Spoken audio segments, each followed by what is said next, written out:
दोस्तों, पिछले एपिसोड में हमने बात की थी उदगमंडलम की, जहां हमने देखा कि कैसे भक्ति धीरे धीरे जीवन बन जाती है और फिर जीवन भी धीरे धीरे शून्य हो जाता है।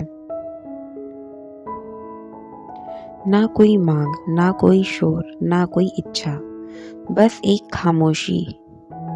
लेकिन दोस्तों, आज का सवाल ये है, क्या शून्य अंत है? क्या शून्य के बाद कुछ बचता भी है? आपके क्या विचार है, कमेंट में जरूर बताना। सच कहूँ तो मैं भी थोड़ी हैरान थी, क्योंकि जब सब कुछ छूट जाता है, भक्ति, नाम, अनुभव, समझना, समझाना, तो लगता है जैसे अब तो कुछ रहना ही नहीं चाहिए। पर दोस्तों, यहीं से एक बिल्कुल नया अनुभव शुरू होता है।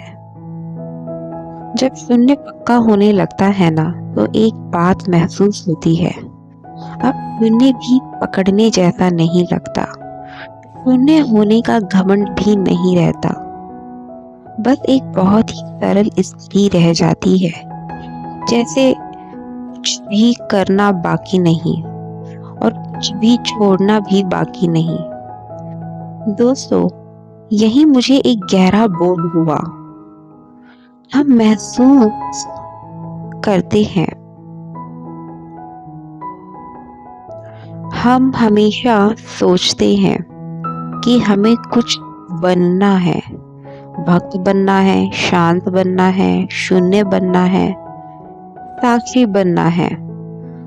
पर सच ये है, जब तक हम बनने की कोशिश कर रहे हैं, तब तक कहीं ना कहीं मैं बाकी है, वो अहम बाकी है। और फिर एक दिन अचानक ना कोई ध्यान, ना कोई जाप, ना कोई सवाल, सिर्फ ये महसूस हुआ, अब मैं कुछ भी नहीं हूँ। और दोस्तों, ये बोलना आसान है, पर महसूस होना बहुत गहरा होता है। यहीं से मेरी समझ बदली।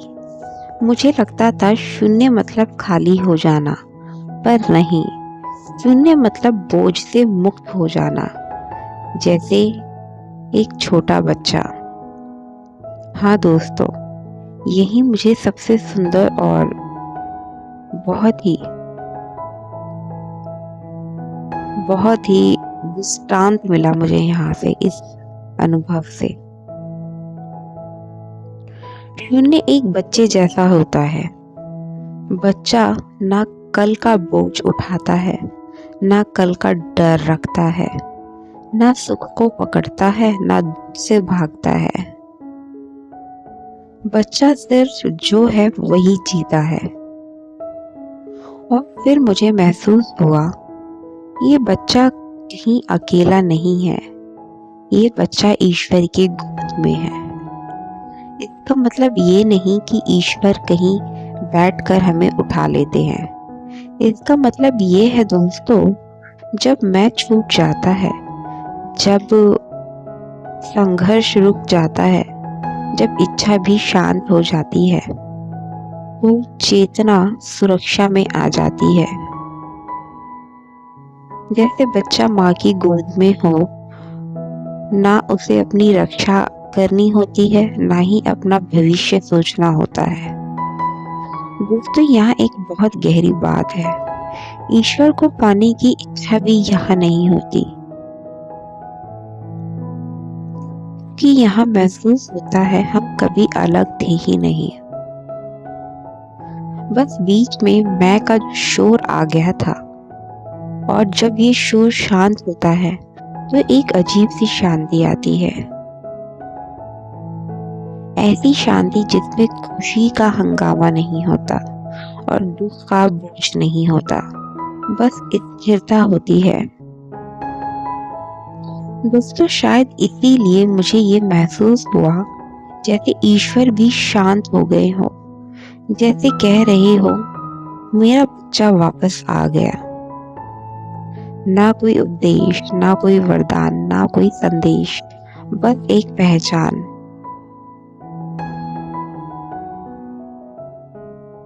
दोस्तों, शून्यता एक बच्चे को दर्शाता है।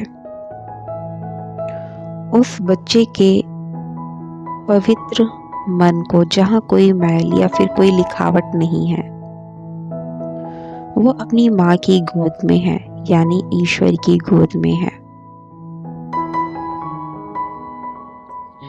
बच्चा वहाँ सब कुछ देखता है, लेकिन वो उस गोद में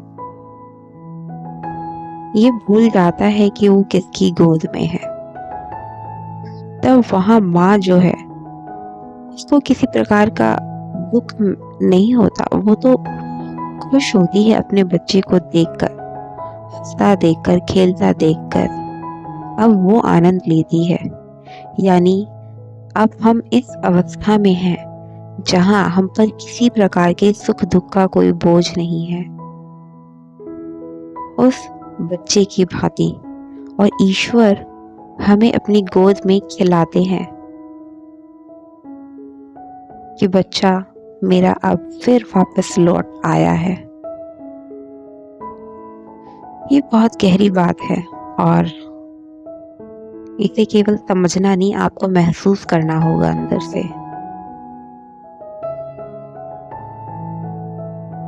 दोस्तों, अगर मैं इस पूरे अनुभव को एक लाइन में कहूँ, सुनने के बाद कुछ मिलता नहीं, बल्कि हम अपना बोझ छोड़ देते हैं। और जब बोझ छूट जाता है तो जीवन अपने आप हल्का हो जाता है। ना ये कोई मंजिल है, ना ये कोई अंत है, ये बस घर लौट आना है। अगर आप इस रास्ते पर हैं और आपको भी लग रहा है कि सब कुछ धीरे धीरे छूट रहा है, तो घबराइए मत। अब कहीं खो नहीं रहे, आप बस गोद में आ रहे हैं।